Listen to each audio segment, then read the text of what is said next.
बहुत स्वागत है बुलेटिन में आपका। समाजवादी पार्टी के प्रमुख और कन्नौज से समाजवादी पार्टी के प्रत्याशी अखिलेश यादव ने चुनाव प्रचार करने के बाद न्यूज 18 से एक्सक्लूसिव बातचीत की। अखिलेश यादव ने क्या कुछ कहा, सुनिए।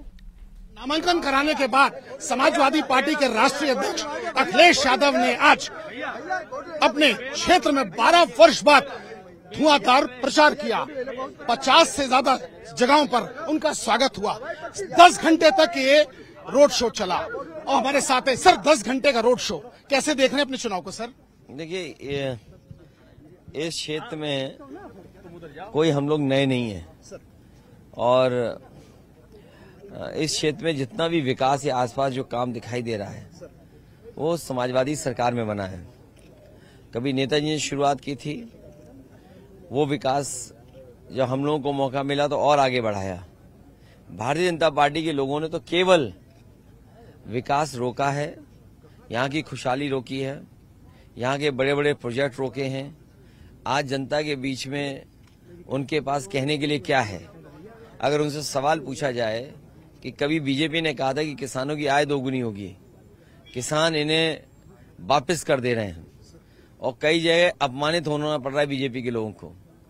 नौजवानों के साथ जो धोखा हुआ है, उनकी नौकरी छिन गई, उनके लिए रोजगार का इंतजाम नहीं हुआ और जितनी भी परीक्षा हुई हैं वो सभी में पेपर लीक हो गया।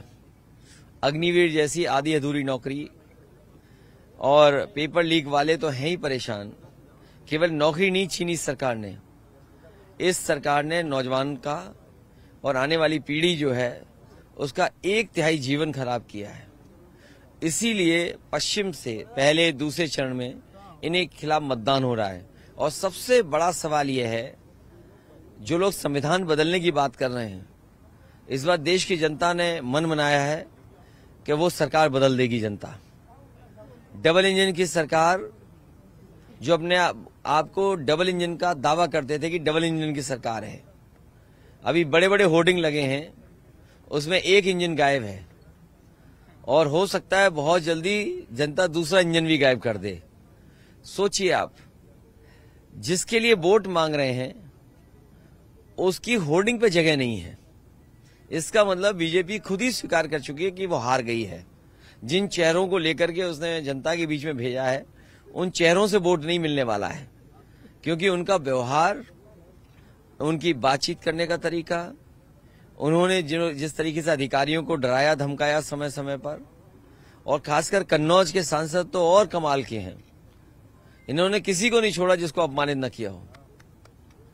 इसलिए सब लोग मिलकर के इनसे वोट के माध्यम से हिसाब किताब करने के लिए तैयार हैं। सर, यहाँ के सांसद कहना है कि गढ़ और घर की लड़ाई है, कैसे देख रहे हैं? उनका क्या उसको कहेंगे? देखिए, पहले तो उन्हें ये पता होना चाहिए कौन सा घर किसका है, कौन सा गढ़ किसका है।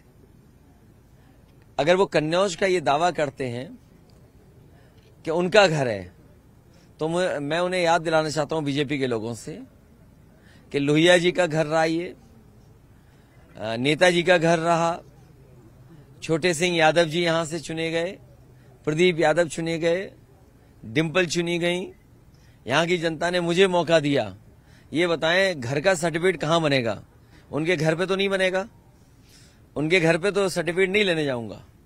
और क्या औरैया और इटावा की जलाई की उनकी पैदाइश है क्या? अगर घर इटावा औरैया उनका नहीं है तो वो घर हमारा है। रसूलाबाद दोनों बाहर के हैं।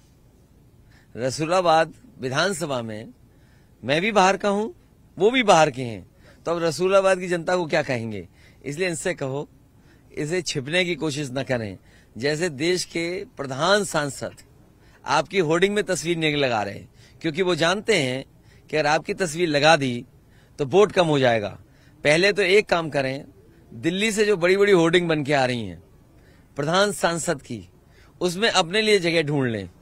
जब लखनऊ वालों को जगह नहीं मिली तो इन्हें कौन पूछता उस होर्डिंग में? सर, एक आखिरी सवाल, 2 फेजेस के इलेक्शंस हो गए, कहां आप अपना चुनाव देख रहे हैं और रेस्ट 5 फेजेस में क्या कहेंगे सर आप? 2 चुनाव में और खासकर दोनों फेज थे, उसमें समाजवादी पार्टी और इंडिया गठबंधन की भारी जीत हुई है। जो पश्चिम से हवा चल रही है उसने भारतीय जनता पार्टी को पलट दिया है और अब हारे नहीं है, ये हार चुके हैं। हारेंगे नहीं, हार चुके हैं ये लोग, क्योंकि जिस तरीके से किसान, नौजवान, व्यापारियों ने एकजुट होकर के इनके खिलाफ मतदान किया है, इनका पहले ही चरण से सूबड़ा साफ होने लगा है। इसीलिए देखा होगा आपने, इनकी भाषा बदल गई। ये जो भाषा भाषणों में इस्तेमाल कर रहे हैं, कोई इस्तेमाल कर सकता है। और दिल्ली वाले तो दिल्ली वाले, लखनऊ वाले भी उन्हीं की नकल कर रहे हैं। और वो लोग हैं जिन्होंने उत्तर प्रदेश को पीछे कर दिया।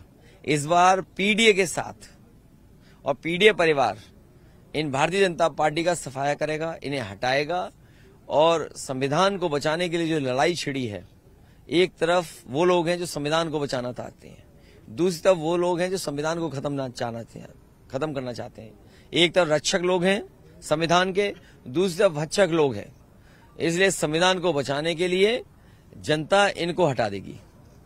देखा हमारे साथ ही समाजवादी पार्टी के राष्ट्रीय अध्यक्ष अखिलेश यादव हैं, जिनका साफ कहना और मानना है कि 2 फेजेस के चुनाव में अच्छा परफॉर्मेंस हुआ है और जीत के प्रति, ये अपनी पार्टी की जीत के प्रति आश्वासन का साफ कहना है कि दोनों फेजेस में अच्छा परफॉर्मेंस हुआ और आगे भी अच्छा होगा। विजिलेंस संदीप नेगी के साथ अमित गंजू, न्यूज़ 18, कन्नौज।